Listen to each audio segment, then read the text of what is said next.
शैतान मगरमच्छ और चतुर बंदर।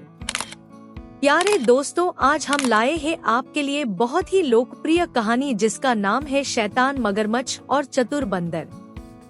बहुत समय पहले की बात है।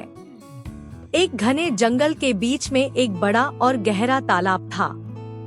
उस तालाब में एक मगरमच्छ रहता था जिसका नाम मगू था। तालाब के किनारे एक विशाल पेड़ था जिस पर बहुत सारे मीठे फल लगते थे। उस पेड़ पर एक चालाक और चतुर बंदर रहता था जिसका नाम था बंटी। बंटी और मगू अच्छे दोस्त बन गए थे। बंटी रोज उस पेड़ से मीठे फल तोड़ता और उन्हें खाकर खुश होता। वह कभी कभी कुछ फल मगू को भी देता। दोनों दोस्त इस तरह मिलकर बहुत खुश रहते थे। एक दिन मगू ने सोचा, कितना अच्छा होता अगर मैं अपनी पत्नी को भी इन मीठे फलों का स्वाद चखाता। मगू ने अपनी पत्नी को फलों के बारे में बताया। उसकी पत्नी ने कहा, अगर ये फल इतने ही मीठे हैं तो सोचो वह बंदर जो इन फलों को रोज खाता है, उसका दिल कितना मीठा होगा। मुझे बंदर का दिल खाना है।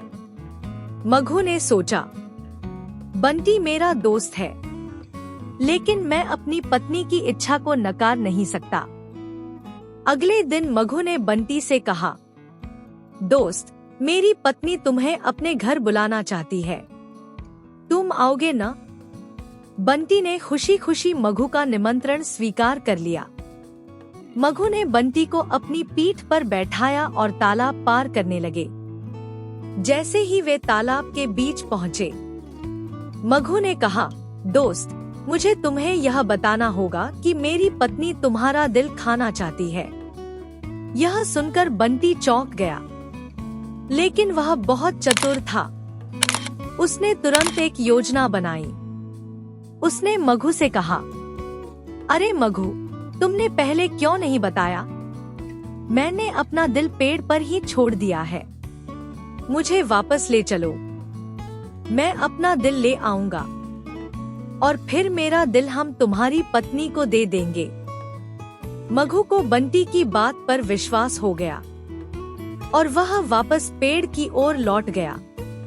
जैसे ही वे पेड़ के पास पहुँचे, बंटी ने जल्दी से पेड़ पर चढ़कर मगू से कहा, तुम कितने मूर्ख हो मगू। कोई अपना दिल अपने शरीर के बाहर कैसे रख सकता है? तुमने दोस्ती को धोखा दिया है।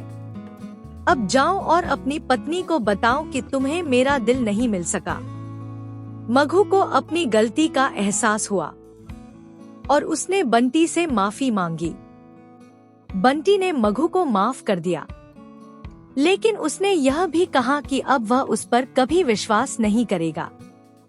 मगू उदास होकर तालाब में वापस चला गया और फिर कभी बंटी से मिलने नहीं आया।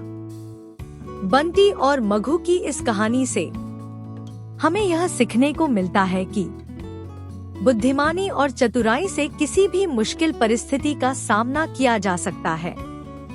हमें हमेशा अपनी बुद्धि का उपयोग करना चाहिए और सही समय पर सही निर्णय लेना चाहिए।